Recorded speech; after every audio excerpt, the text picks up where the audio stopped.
Moments with Mark chapter 6, starting with verse 47. Late that night, the disciples were in their boat in the middle of the lake, and Jesus was alone on the land.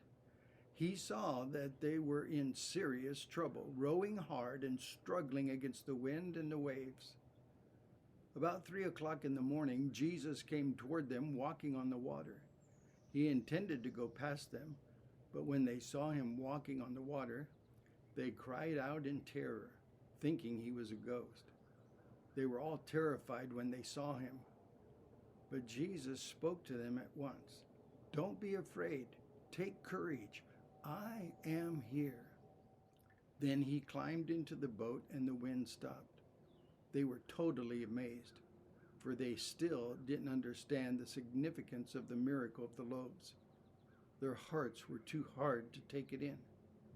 After they had crossed the lake, they landed at Gennesaret. They brought the boat to the shore and climbed out. The people recognized Jesus at once, and they ran throughout the whole area, carrying sick people on mats to wherever they heard he was. Wherever he went, in villages, cities, or the countryside, they brought the sick out to the marketplaces. They begged him to let the sick touch at least the fringe of his robe, and all who touched him were healed. So ends chapter 6 of the Gospel of Mark. Here we have the story of Jesus walking on the water, starting with verse 47. And just like the disciples, we are often tossed to and fro by the storms that we encounter in life. It might be an illness of a loved one or some financial stress. It might be relationship issues. Or maybe your storm is some job or work issue. But just like in the passage that we read today, Jesus sees the troubles you are going through, and in due time, he will help. We read in these verses that when the boat was in the middle of the lake and Jesus was alone on the land, he saw the disciples straining at the oars. He saw that they were in serious trouble. And then it says that Jesus came to them walking on the lake. Jesus said to them, "Don't be afraid. Take courage. I am here." And he changed the chaos into a calm. He changed the storm into silence. Jesus wants to help you in the midst of your storm.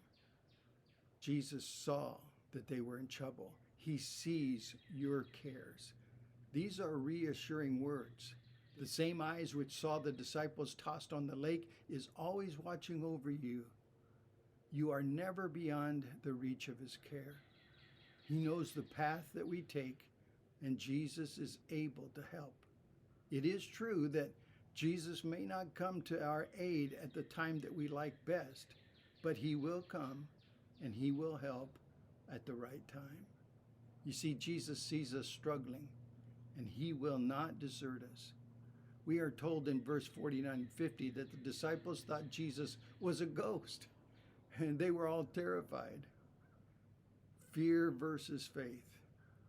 Faith overcomes fear so that we can move forward. We are told at the end of this chapter that when Jesus came to Gennesaret, the people ran throughout that whole region and carried the sick on mats to Jesus. We read that wherever Jesus went, into villages, the towns, the countryside, they placed the sick in the marketplaces for him to heal them. They begged Jesus to let them touch even the edge of his cloak. I think these verses are a pattern for us to follow. Let us work to bring those around us to Jesus. Bring people to Jesus. The people we know who are in need of spiritual medicine, let's bring them to Jesus because he is the great physician. You can bring your problems to Jesus. You can bring your friends to Jesus. You can bring your cares to Jesus. B.J. Thomas had a song called Dr. God. It went like this. Dr. God, won't you give me an appointment? It's been so long since I've had a checkup. Can you squeeze me in today? Dr. God, I know that there's a line waiting, This is an emergency situation, and I need you, Dr. God.